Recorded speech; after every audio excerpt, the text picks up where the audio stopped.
જય શ્રી કૃષ્ણ. આપણે ઉપવાસ શબ્દનો અર્થ જાણ્યો કે ભગવાનની નજીકવાસ, અંતર્મુખ થવું. હવે ઉપવાસ શા માટે કરવો જોઈએ? ચતુર્માસે કે ચોમાસાના 4 મહિના, આ ઋતુમાં આપણી પાચન ક્રિયા મંદ હોવાથી શારીરિક રીતે ઉપવાસ કરવો લાભદાયક છે. શ્રાવણ મહિનાને એક પવિત્ર મહિનો માનવામાં આવે છે, જે ભગવાન શિવને સમર્પિત છે. આધ્યાત્મિક રીતે ઉપવાસ કરવાથી આધ્યાત્મિક વિકાસ થાય છે, શિવની કૃપા પ્રાપ્ત થાય છે, મન શાંત રહે છે, માનસિક તણાવ ઓછો થાય છે, નકારાત્મક ઉર્જાથી મુક્તિ મળે છે, સકારાત્મક ઉર્જાનો સંચાર થાય છે.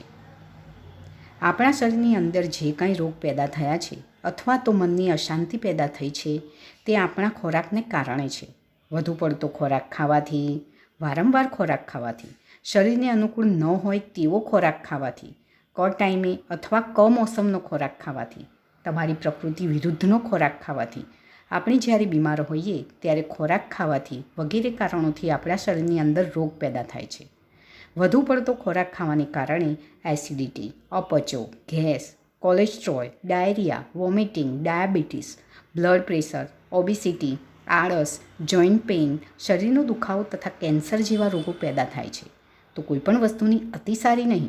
જે ખોરાક તમારા શરીરનું પોષણ કરે છે તે જ ખોરાક જો વધારે પ્રમાણમાં લેવામાં આવે તો તે ઝેરનું પણ કામ કરે છે. જો ઉપરના રોગો થવા ન દેવા હોય અથવા તો થયા હોય તો તેને રિવર્સ કરવા હોય તો વ્યક્તિએ રેગ્યુલર ઉપવાસ કરવા જોઈએ. ઉપવાસ ન થઈ શકે તો કંઈ વાંધો નહીં, પણ તમારા શરીરને જોઈએ તેટલી જ કેલરી આપવી જોઈએ. તેનાથી વધારે કેલરી આપવાથી ઉપરના તમામ રોગ થવાની સંભાવના વધી જાય. અગાઉ જે ખાધેલું છે તે પૂરેપૂરું પચી જાય પછી જ બીજું ખાવું તો પણ રોગ ન થાય.